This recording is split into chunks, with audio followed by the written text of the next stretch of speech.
Herzlich willkommen zu Alltag Deutsch Podcast. Hallo zusammen. Schön, dass ihr wieder mit dabei seid. Genau, heute ist Tag 181. Thema: Umweltpolitik.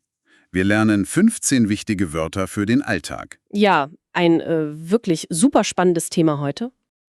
Aber bevor wir da richtig einsteigen, haben wir noch etwas Wichtiges für euch. Absolut. Heute zeigen wir euch nämlich eine sehr effektive Methode, um eure Aussprache zu verbessern. Shadowing. Genau. Beim Shadowing sprecht ihr fast gleichzeitig mit dem Sprecher. Hier sind 3 einfache Schritte. Schritt 1: Zuhören. Hört zuerst nur zu. Achtet auf die Aussprache, die Betonung und die Pausen. Denkt nicht an Grammatik, hört nur den Klang. Richtig. Dann kommt Schritt 2, Mitsprechen. Jetzt sprecht ihr mit. Versucht genauso zu sprechen wie der Sprecher. Achtet auf Tempo, Stimme und Gefühl. Genau, das Gefühl ist echt wichtig. Und dann Schritt 3, aufnehmen. Nehmt euch selbst auf. Vergleicht eure Stimme mit dem Original. So erkennt ihr eure Fehler und könnt euch verbessern. Ja, und noch ein wichtiger Hinweis dazu. Bitte lest nicht nur still mit. Shadowing funktioniert nur, wenn ihr laut sprecht. Euer Mund muss die Bewegungen trainieren. Genau. Probiert das doch heute bei unseren Wörtern direkt mal aus. Und bleibt bis zum Ende dort, hört ihr unsere Mini-Story. Ja, da bin ich schon gespannt drauf. Also, lass uns direkt mal in das Thema Umweltpolitik starten. Das klingt ja oft so wahnsinnig kompliziert, oder? Ja, total. Ich meine, stell dir vor, fast 200 Länder sitzen zusammen in einem Raum. Krass. Ja, und alle haben völlig andere Probleme und Budgets. Da ist Umweltpolitik natürlich schwierig. Aber wir können das an einer typischen Verhandlung eigentlich ganz einfach erklären. Okay, super Idee. Dann fangen wir mal mit dem ersten Wort an. Wenn all diese Länder sich am Ende einigen, dann schreiben sie das ja in ein offizielles Papier. Genau, und dieses Papier nennt man das Abkommen. Das Abkommen. Ja, das ist ein offizieller, rechtlich bindender Vertrag zwischen Staaten. Auf Englisch übersetzen wir das mit Agreement. Ah, okay. Also Agreement. Das bekannteste Beispiel ist da wahrscheinlich das Pariser Klimaschutzabkommen, oder?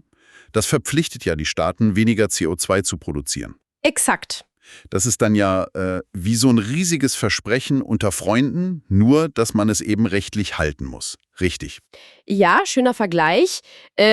Aber bevor man so ein Abkommen, also ein Agreement unterschreibt, muss man erstmal sehr lange miteinander sprechen, um eine Einigung zu finden. Das ist unser zweites Wort, verhandeln. Verhandeln. Auf Englisch sagt man dazu to negotiate, richtig? Genau, to negotiate. Und im Perfekt, also in der Vergangenheit, sagen wir, er hat verhandelt. Hat verhandelt, okay. Ein Beispielsatz für den Alltag wäre: Die Minister verhandeln seit Tagen über ein neues Gesetz zum Schutz der Wälder. Wow, das klingt wirklich anstrengend. Ich meine, da geht es ja sicher oft laut zu. Warum ist das eigentlich immer so extrem stressig? Tja, das bringt uns direkt zum dritten Wort. Solche Gespräche sind meistens sehr konfliktreich. Konfliktreich, das bedeutet auf Englisch conflict-ridden, oder? Genau, conflict-ridden. Es bedeutet, dass eine Situation voller Streitigkeiten und politischer Spannungen ist. Ja, aber warum ist das denn so konfliktreich? Ich meine, wir wollen doch alle die Natur schützen. Das stimmt schon. Aber es geht dabei eben oft um wahnsinnig viel Geld und um ganz unterschiedliche Interessen. Wenn ein armes Land seine Wirtschaft aufbauen will, braucht es vielleicht erstmal günstige Energie wie Kohle. Ach so, ja, das macht Sinn. Und ein reiches Land sagt dann, nein, das ist schlecht für die Umwelt. Deswegen verlaufen die Verhandlungen über weltweite Umweltauflagen meistens sehr konfliktreich. Okay, das verstehe ich. Aber irgendwann müssen sie ja fertig werden. Die können ja nicht ewig verhandeln. Richtig. Am Ende müssen sie eine feste, rechtskräftige Entscheidung treffen. Sie müssen ein Gesetz beschließen. Das ist unser viertes Wort. Beschließen. Auf Englisch heißt das to decide, ja? Genau, to decide. Und das Perfekt dazu lautet, hat beschlossen. Hat beschlossen. Also zum Beispiel, das Parlament wird morgen das neue Gesetz zur Förderung von Elektroautos beschließen. Ist super Beispiel, ja. Und wenn Sie das beschlossen haben, also to decide, dann ist das Gesetz nicht nur eine Idee. Dann ist es verbindlich. Verbindlich, das ist Wort Nummer 5, oder? Ganz genau. Verbindlich bedeutet, dass eine Regel für alle absolut verpflichtend ist. Man muss es machen. Auf Englisch ist das Binding. Binding, okay. Also wir brauchen verbindliche Klimaziele statt bloßer Versprechungen, richtig? Absolut. Wenn etwas nicht verbindlich ist, also nicht binding, dann hält sich oft niemand daran. Ja, das kenne ich von mir selbst, wenn ich mir vornehme, mehr Sport zu machen. Wenn es nicht verbindlich ist, bleibe ich auf dem Sofa. Ja, genau so ist es in der Politik auch. Bevor wir jetzt weiter in die Praxis gehen, das war ja jetzt alles sehr politisch auf der großen Bühne, machen wir einen ganz kurzen Stopp. Wenn euch unser Podcast beim Deutschlernen hilft, dann abonniert gern unseren Kanal und gebt uns einen Daumen nach oben. Genau, also wir haben jetzt viel über Verträge zwischen Ländern gesprochen, aber wie kommt das jetzt in unseren Alltag? Zu den normalen Bürgern und Unternehmen? Naja, dafür gibt es oft erst einmal ein Konzept vom Staat. Das nennt man die Richtlinie. Das ist unser 6. Wort. Die Richtlinie, das heißt auf Englisch Directive oder auch Guideline, oder? Ja, beides ist richtig. Directive oder Guideline. Eine Richtlinie ist eine gesetzliche Vorschrift, die als Orientierung dient. Orientierung, okay. Hast du da ein Beispiel? Klar, zum Beispiel: Die Europäische Union erlässt eine neue Richtlinie zur Vermeidung von Plastikmüll. Ah, also die EU sagt nicht genau, welches Gesetz in Deutschland gelten muss, sondern sie gibt die Richtlinie vor, das Ziel. Genau. Und um dieses Ziel zu erreichen, muss der Staat dann den Markt und die Wirtschaft kontrollieren und steuern. Er muss etwas regulieren. Das ist Wort Nummer 7. Regulieren. Auf Englisch heißt das to regulate, stimmt's? Exakt. Und im Perfekt sagen wir, Der Staat hat reguliert. hat reguliert. Also ich stelle mir Regulieren immer so vor wie die Verkehrsregeln auf der Straße. Wie meinst du das? Naja, ohne Verkehrsregeln. Also wenn niemand reguliert, gäbe es totales Chaos auf den Straßen. Niemand würde anhalten. Und genauso ist es beim Umweltschutz, oder? Ohne Regeln macht jeder, was er will. Das ist ein richtig gutes Beispiel. Genau. Ein Beispielsatz wäre, der Markt für CO2-Zertifikate wird durch staatliche Vorgaben reguliert. Mhm. Und wenn es dann reguliert ist, also to regulate, dann müssen wir uns alle an diese Regeln halten. Richtig. Und das bringt uns zu Wort 8, einhalten. Das bedeutet, sich an ein Gesetz oder eine Frist zu halten. Auf Englisch übersetzen wir das mit to comply with oder auch einfach to keep. Und das Perfekt ist, er hat eingehalten. Genau. To comply with und hat eingehalten. Ein Beispiel für den Alltag: Jedes Unternehmen muss die neuen Umweltgesetze strikt einhalten. Okay, und wie genau sieht so ein Gesetz aus, das man einhalten muss? Da gibt es doch oft so bestimmte Mengen, die man nicht überschreiten darf, oder? Ja, das nennt man den Grenzwert, unser 9. Wort. Der Grenzwert. Das ist auf Englisch Limit Value, oder? Richtig, Limit Value. Ein Grenzwert ist eine gesetzlich festgelegte maximale Menge für Schadstoffe. Also eine feste Grenze für Dinge, die giftig für die Umwelt sind. Ah, verstehe. Zum Beispiel für Abgase in Großstädten gelten strengere Grenzwerte. Genau. Wenn Autos zu viele Abgase produzieren, überschreiten sie den Grenzwert, den Limit Value. Und deshalb müssen die Firmen Autos bauen, die besser für die Umwelt sind. Also Autos, die schadstoffarm sind. Das wäre dann Wort Nummer 10, richtig? Sehr gut aufgepasst.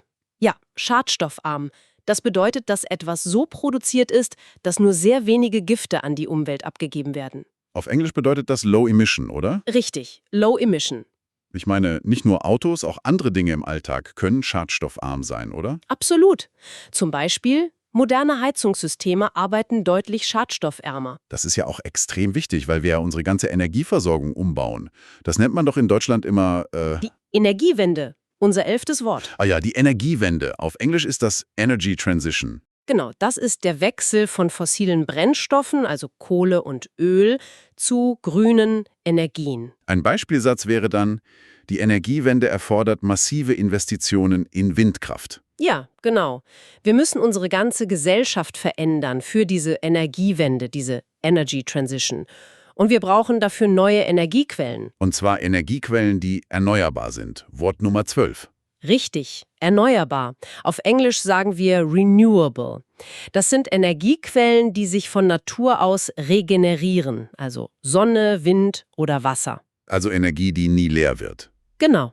Ein Satz dazu: Die Nutzung von erneuerbaren Energien ist wichtig für den Klimaschutz. Aber erneuerbare Energien, also Renewable Energies, wie Solaranlagen für das eigene Haus, die sind ja oft wahnsinnig teuer, oder? Das kann sich doch gar nicht jeder leisten. Da hast du völlig recht. Und genau deshalb hilft der Staat oft finanziell mit. Er gibt eine finanzielle Unterstützung für solche Projekte. Und das nennt man die Subvention. Das ist Wort Nummer 13. Die Subvention. Auf Englisch ist das Subsidy, richtig? Genau, Subsidy. Und lustigerweise gibt es Subventionen nicht nur für gute Dinge. Echt nicht? Nein. Ein Beispielsatz. Die Regierung plant, Subventionen für fossile Energien zu senken.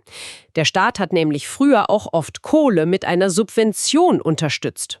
Das ist ja verrückt. Aber bleiben wir mal bei den guten Dingen.